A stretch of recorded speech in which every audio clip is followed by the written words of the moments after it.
বাগজানৰ তৈলখাদত বিস্ফোৰণৰ পিছত অব্যাহত আছে বিভীষিকা। জ্বলি শেষ হোৱাৰ পথত এতিয়া বিশাল তৈল ভাণ্ডাৰ, ভয়ংকৰ অগ্নিকাণ্ডই এতিয়া গ্ৰাস কৰিছে এটাৰ পিছত আন এটা ঘৰ। প্ৰাণ লৈ এতিয়া পলায়ন কৰিবলগীয়া হৈছে সেই অঞ্চলটোৰ হাজাৰ হাজাৰ লোক। এতিয়াও বাগজানত জ্বলি আছে জুই, কিন্তু কাৰ ভুলৰ বাবে বাগজানত এই ভয়ংকৰ পৰিস্থিতিৰ সৃষ্টি হ'ল? কেনেকৈ জ্বলি চাৰখাৰ হৈ গৈছে এতিয়া বিশাল তৈল ভাণ্ডাৰ? এই ভয়ংকৰ পৰিস্থিতিৰ বাবে জগৰীয়া কোন? এই সমগ্ৰ ঘটনা সন্দৰ্ভত তাৎপৰ্যপূৰ্ণ মন্তব্য কৰিছে অইলৰ CMDয়ে। দেখিবলৈ পোৱা গৈছিল কালিৰ দিনৰ ভাগত এক বিস্ফোৰণ সংঘটিত হয় বাগজানৰ ৫ নম্বৰ তৈল খাদত, আৰু তাৰ পিছৰে পৰা এতিয়াও সেই জুই অব্যাহত আছে।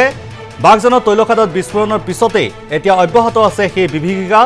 জ্বলি শেষ হোৱাৰ পথত এতিয়া বিশাল তৈল ভাণ্ডাৰ আৰু ভয়ংকৰ অগ্নিকাণ্ডই ইতিমধ্যে গ্ৰাস কৰি পেলাইছে সেই অঞ্চলৰ এটাৰ পিছত আন এটা ঘৰ, আৰু সেই সমগ্ৰ অঞ্চলটো এতিয়া গ্ৰাস কৰি পেলাইছে জুয়ে, আৰু যাৰ বাবে এতিয়া প্ৰাণ লৈ পলায়ন কৰিবলগীয়া হৈছে হাজাৰ হাজাৰ লোকে। আৰু এতিয়াও বাগজানত জ্বলি আছে সেই জুই। আমি দেখুৱাইছোঁ কালিৰ দিনৰ দৃশ্য দেখুৱাইছোঁ। এইদৰে বাগজানত এতিয়াও জুই জ্বলি থকা পৰিলক্ষিত হৈছে। কিন্তু বাগজানত সংঘটিত এই ঘটনাৰ বাবে কোন জগৰীয়া? কাৰ ভুলৰ বাবে বাগজানত এই ভয়ংকৰ পৰিস্থিতিৰ সৃষ্টি হ'ল? সেইসমূহ প্ৰশ্ন এই মুহূৰ্তত উত্থাপন হৈছে। কেনেকৈ জ্বলি চাৰখাৰ হৈ গৈছে এতিয়া বিশাল তৈল ভাণ্ডাৰ, আৰু এই ভয়ংকৰ পৰিস্থিতিৰ বাবে জগৰীয়া কোন? সেই প্ৰশ্নসমূহ এই মুহূৰ্তত উত্থাপন হৈছে। আৰু এই অগ্নিকাণ্ড সংঘটিত হোৱাৰ পিছৰে পৰা সেই অঞ্চলটোৰ জৈৱ বৈচিত্ৰ্যৰ প্ৰতিও এতিয়া ভাবুকি কঢ়িয়াই আনিছে। পাৰিপাৰ্শ্বিকতাৰ প্ৰতিও এতিয়া ভাবুকিৰ সৃষ্টি হৈছে, যিহেতু বাগজানৰ সেই তৈলখাদটোৰ কাষতে আছে ডিব্ৰু-চৈখোৱা ৰাষ্ট্ৰীয় উদ্যান। সেই ডিব্ৰু-চৈখোৱা ৰাষ্ট্ৰীয় উদ্যানলৈও এতিয়া ভাবুকি কঢ়িয়াই আনিছে। এক ভয়ংকৰ অগ্নিকাণ্ড সংঘটিত হৈছে, আৰু সেই অগ্নিকাণ্ড ইতিমধ্যে বিয়পি পৰিছে সেই জুই, আৰু সমগ্ৰ অঞ্চলটো এই মুহূৰ্তত গ্ৰাস কৰি পেলোৱা পৰিলক্ষিত হৈছে। আৰু কালিৰ দিনটো দেখিবলৈ পোৱা গৈছিল ইটোৰ পিছত সিটোকৈ ঘৰ জ্বলি চাৰখাৰ হৈ গৈছিল সেই অঞ্চলটোত, আৰু যাৰ ফলত সেই অঞ্চলৰ লোকসকলে নিৰাপদ স্থানলৈ ঢাপলি মেলা পৰিলক্ষিত হৈছিল। আমি দেখুৱাইছোঁ সেই দৃশ্য যোৱা ২৭ মে'ৰ পৰা বাগজানৰ ৫ নম্বৰ তৈলখাদেদি গেছ নিৰ্গত হৈ আছিল। সেই গেছ ওলোৱা বন্ধ কৰিব পৰা নাছিল অইল ইণ্ডিয়া কৰ্তৃপক্ষই, যাৰ বাবে যোৱা ১৪টা দিন গেছ নিৰ্গত হোৱাৰ পিছত কালিৰ দিনৰ ভাগত সেই তৈলখাদটোত বিস্ফোৰণ সংঘটিত হয়, আৰু সেই বিস্ফোৰণৰ ফলত জুইৰ ফলত সমগ্ৰ অঞ্চলটো আগুৰি ধৰে। আৰু এই মুহূৰ্তত আমি দেখুৱাইছোঁ সেই দৃশ্য কিদৰে সেই জুইৰ লেলিহান শিখাই আগুৰি ধৰিছে সেই অঞ্চলটো। সমগ্ৰ অঞ্চলটো এতিয়া গ্ৰাস কৰি পেলাইছে। প্ৰায় ৫০০ৰ পৰা ৬০০ মিটাৰ ব্যাসাৰ্ধৰ সেই অঞ্চলটো এতিয়া জুয়ে গ্ৰাস কৰি পেলোৱা পৰিলক্ষিত হৈছে। ইটোৰ পিছত সিটো ঘৰ এতিয়া জ্বলি চাৰখাৰ হৈ গৈছে সেই বাগজান অঞ্চলত। আৰু যিহেতু বাগজান অঞ্চলৰ নিলগতে অৱস্থিত ডিব্ৰু-চৈখোৱা ৰাষ্ট্ৰীয় উদ্যান, আৰু সেই ডিব্ৰু-চৈখোৱা এতিয়া ৰাষ্ট্ৰীয় উদ্যানলৈ ভাবুকি কঢ়িয়াই আনিছে। পাৰিপাৰ্শ্বিকতাৰ প্ৰতি এতিয়া ভাবুকিৰ সৃষ্টি কৰিছে, জৈৱ বৈচিত্ৰ্যৰ প্ৰতি এতিয়া ভাবুকিৰ সৃষ্টি কৰিছে এই অগ্নিকাণ্ডৰ ফলত। কিন্তু সেই অগ্নিকাণ্ড এতিয়া কেতিয়ালৈ নিৰ্বাপিত হ'ব সেই প্ৰশ্ন এতিয়া কাৰোৰে হাতত নাই। অইল ইণ্ডিয়া কৰ্তৃপক্ষৰ হাততো এতিয়া সেই প্ৰশ্নৰ উত্তৰ নাই। কিদৰে এই জুই নিৰ্বাপন কৰা হ'ব তাক লৈ এতিয়া প্ৰশ্ন উত্থাপিত হৈছে, কিয়নো ইয়াৰ পূৰ্বেও দেখিবলৈ পোৱা গৈছিল ২০০৫ চনত ডিকমত যি তৈলখাদত অগ্নিকাণ্ড সংঘটিত হৈছিল, সেই অগ্নি নিৰ্বাপনৰ বাবে প্ৰায় ৪৫টা দিন প্ৰয়োজন হৈছিল, আৰু তাৰ পিছত সেই অগ্নিকাণ্ড নিৰ্বাপিত হৈছিল। আৰু সেই একেই পৰিস্থিতি এতিয়া সৃষ্টি হৈছে তিনিচুকীয়া জিলাৰ বাগজানৰ সেই ৫ নম্বৰ তৈলখাদত। আৰু যিহেতু ইতিমধ্যে আমি উল্লেখ কৰিছোঁ ২৭ মে'ৰ পৰা এই তৈলখাদটোৰ পৰা গেছ নিৰ্গত হৈ আছিল, আৰু সেই গেছ ওলোৱা বন্ধ কৰিব পৰা নাছিল অইল ইণ্ডিয়া কৰ্তৃপক্ষই। আৰু তাৰ পিছতেই ছিংগাপুৰৰ পৰা ৩জনকৈ বিশেষজ্ঞ মাতি অনা হৈছিল, আৰু তেওঁলোক উপস্থিত হৈছিল তিনিচুকীয়াত। আৰু তিনিচুকীয়াত উপস্থিত হোৱাৰ পিছতেই দুলীয়াজানত অইল কৰ্তৃপক্ষৰ সৈতে এক বৈঠকতো মিলিত হৈছিল, কিদৰে এই গেছ নিৰ্গমন বন্ধ কৰিব পাৰি সেই তাক লৈ বৈঠকৰ পিছত বৈঠক অনুষ্ঠিত হৈছিল। কিন্তু সেই বৈঠক অনুষ্ঠিত কৰাৰ পিছতো কোনো ধৰণৰ সমাধান সূত্ৰ নোলাল। আৰু কালিৰ দিনটোত যেতিয়া ছিংগাপুৰৰ বিশেষজ্ঞ উপস্থিত হৈছিল সেই স্থানত, আৰু সেই মুহূৰ্ততে সেই বিস্ফোৰণৰ ঘটনা সংঘটিত হয়, আৰু সেই বিস্ফোৰণৰ পিছতেই ভয়ংকৰ জুয়ে চানি ধৰিছে সমগ্ৰ অঞ্চলটো, যাৰ ফলত এতিয়া যথেষ্ট ক্ষতি হৈছে। প্ৰায় 500ৰ পৰা 600 মিটাৰ ব্যাসাৰ্ধৰ এটা এলেকা এই মুহূৰ্তত জ্বলি চাৰখাৰ হৈ গৈছে। কেনেকৈ এই জুই নুমুৱাব পাৰি তাক লৈ এতিয়া প্ৰশ্ন উত্থাপন হৈছে। কাৰ ভুলৰ বাবে এই ভয়ংকৰ পৰিস্থিতিৰ সৃষ্টি হৈছে, কোন জগৰীয়া এই ভয়ংকৰ পৰিস্থিতিৰ বাবে, সেই প্ৰশ্নসমূহ এই মুহূৰ্তত উত্থাপন হৈছে। আটাইতকৈ তাৎপৰ্যপূৰ্ণ কথাটো যে এই তৈলখাটটোৰ কাষতে আছে ডিব্ৰু-চৈখোৱা ৰাষ্ট্ৰীয় উদ্যান আৰু সেই ডিব্ৰু-চৈখোৱা ৰাষ্ট্ৰীয় উদ্যানৰ জীৱকুলৰ প্ৰতিও এতিয়া ভাবুকি কঢ়িয়াই আনিছে।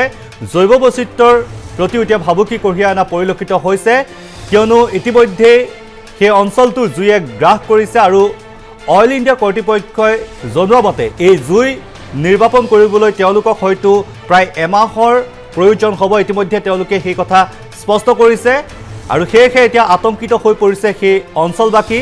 আৰু দেখিবলৈ পোৱা গৈছে অঞ্চলবাসী আতংকিত হৈ পৰাৰ ফলত যেহেতু তেওঁলোকৰ ঘৰ বাৰী ইতিমধ্যে জ্বলি চাৰখাৰ হৈ গৈছে আৰু তেওঁলোক নিৰাপদ স্থানলৈ ঢাপলি মেলা পৰিলক্ষিত হৈছে। আৰু আজিৰ দিনটোত বাঘজানত কেনেধৰণৰ পৰিস্থিতি, সেই পৰিস্থিতি জানিবলৈ এই মুহূৰ্তত আমি পোনপটীয়া সম্প্ৰচাৰত সংযুক্ত হৈছোঁ আমাৰ operation bureau chief Bhaskar Jyoti দাসৰ সৈতে। ভাস্কৰ, আপোনাৰ ওচৰলৈ আহিছোঁ। কালি এক ভয়ংকৰ বিস্ফোৰণৰ পিছতেই সমগ্ৰ অঞ্চলটো এতিয়া জুয়ে গ্ৰাস কৰি পেলাইছে। এই মুহূৰ্তত বাঘজানত পৰিস্থিতি পৰিৱেশ কেনেকুৱা ভাস্কৰ?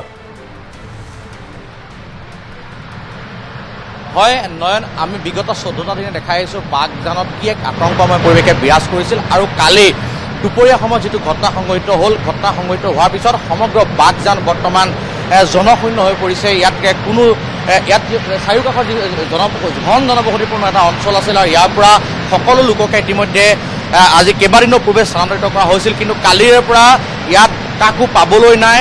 ইয়াত সকলোকে ইয়াৰ পৰা স্থানান্তৰ কৰি নিৰ্দিষ্ট দূৰত্বলৈ ইয়াৰ পৰা লৈ যোৱা হৈছে। কেইবাটাও শিবিৰত তেওঁলোকক ৰখা হৈছে আৰু মানুহৰ মাজত এক আতংকই বিৰাজ কৰি আছে। আৰু আমি কালি দেখুৱাইছিলোঁ, কালি দুপৰীয়াৰ পৰা বাঘজান যিটো BGR-5, সেই BGR-5ত অগ্নিকাণ্ডৰ সূত্ৰপাত হোৱাৰ পিছত কিদৰে মানুহৰ মাজতে হাহাকাৰময় পৰিৱেশ সৃষ্টি হৈছিল, এক বিভীষিকাময় পৰিৱেশৰ সৃষ্টি হৈছিল সেয়া দেখাইছিলোঁ।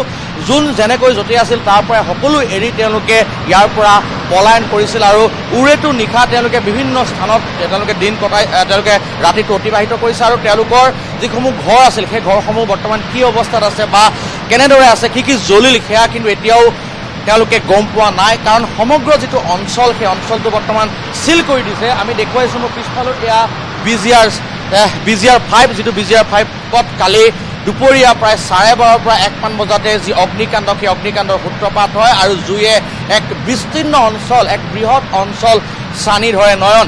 আৰু এই যি ভয়ংকৰ অগ্নিকাণ্ডৰ সূত্ৰপাত হয় তাৰ ফলত ইয়াত বহু ধৰণৰ ইতিমধ্যে মৃত্যু হৈছে, বহু লোক গুৰুতৰভাৱে আহত হৈছে।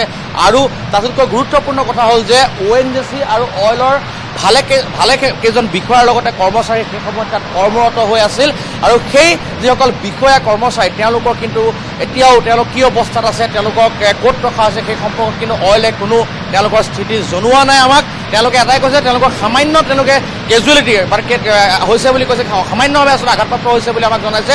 তাৰ বাহিৰে কিন্তু প্ৰকৃত তথ্য এতিয়াও জনোৱা নাই। তাৰ পূৰ্বে মই এটা দৃশ্য দেখাম। মোৰ পিছফালে যিটো BGR-5 আছে তাত আপুনি দেখিবলৈ পাব, তাত প্ৰায় অৰ্ধশতাধিকতকৈ ওপৰৰ সৰু বৰ জেনেৰেটৰ আছিল, বিভিন্ন ধৰণৰ ইকুইপমেণ্টছ আছিল। সেই ইকুইপমেণ্টছখিনি সকলো জ্বলি চাহকাৰ হ'ল। বাংকাৰ আছিল তাত কৰ্মচাৰীসকল থাকিবৰ কাৰণে, সকলোখিনি জ্বলি চাহ হ'ল।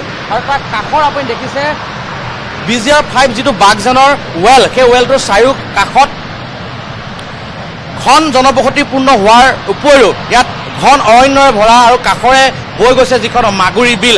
আৰু মাগুৰী বিলখনটো কালি মাগুৰী বিলত পানীত যিহেতু আমি আগবেলাৰ যি আমি কালি বুলেটিন তাত দেখাইছিলোঁ যে তাত সাৰুৱা তেল মিশ্ৰিত হৈ গৈছিল। আৰু তাৰ ফলতে কালি যেতিয়া অগ্নিকাণ্ডৰ সূত্ৰপাত হৈছিল তেতিয়া ইয়াৰ চাৰিওকাষৰ যি জলাশয়, সেই জলাশয় অগ্নিকুণ্ডলৈ পৰিণত হৈছিল, পানীত জুই লাগিছিল আৰু চাৰিওফালৰ যিখিনি গছ গছনি আছিল সেই গছ গছনিখিনি জ্বলি ছাই হৈছিল।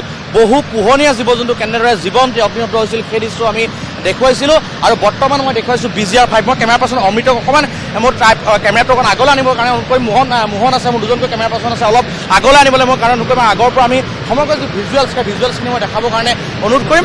আৰু এটা কথা ক'ব লাগিব যে আমি বাৰম্বাৰ যিটো কথা কৈ আছিলোঁ, মাগুৰী এখন যথেষ্ট ইয়াত পৰিভ্ৰমী চৰাইৰ কাৰণে এখন মাগুৰী যিখন বিল, সেই বিলখনলৈ পৰিভ্ৰমী চৰাই বিভিন্ন সময়ৰ উৰেটো বছৰে মাগুৰী বিললৈ আহে আৰু সেই পৰিভ্ৰমী চৰাই বহুখিনি ইতিমধ্যে মৃত্যু হৈছে বুলি জানিব পৰা গৈছে। মোৰ লগত মোৰ সতীৰ্থ বিকাশ আছে। বিকাশে আজি প্ৰায় 14টা দিন তেওঁ এই যি বাঘজানৰ প্ৰতিটো গ্ৰাউণ্ড জিৰ' ৰিপৰ্ট তেওঁ জনাই আহিছে। মই বিকাশৰ পৰা মই সেই অভিজ্ঞতাৰ কথা জানিব বিচাৰিম, কাৰণ ডিকমৰ পিছতে এইটো এটা ভয়ংকৰ অগ্নিকাণ্ড, যিটো অগ্নিকাণ্ডত এতিয়াও দেখিছে কেনেদৰে দপ দপকৈ যিটো BGR-5ৰ যিটো ৱেল, সেই যিটো ৱেল, সেই ৱেলটোত অগ্নি আগুৰি আছে। বিকাশ, আপোনাৰ সাংবাদিকতাৰ জীৱনত আপুনি এনেধৰণৰ অভিজ্ঞতা আপুনি সন্মুখীন হৈছিল নে? প্ৰথম কথা, মই আজিলৈকে সন্মুখীন হোৱা নাই, কাৰণ 2005 চনত ডিকমত আচলতে যিটো ঘটনা সংঘটিত হৈছিল সেই ঘটনাটো আছিল ইয়াতকৈ আচলতে এইটো বহুত ভয়াৱহ। ডিকমত যিটো আছিল আমি তাত চাবলৈ গৈছিলোঁ, তেনে পৰিৱেশ ছিল 2005ত। আৰু এতিয়া যি আচলতে আপোনালোকে যে এই ওচৰ চুবুৰীয়া যি অৱস্থা সৃষ্টি হৈছে, আপোনালোকে এবাৰ চাওক আচলতে কেনেদৰে এই লোকসকলে জীৱন নিৰ্বাহ কৰিছে।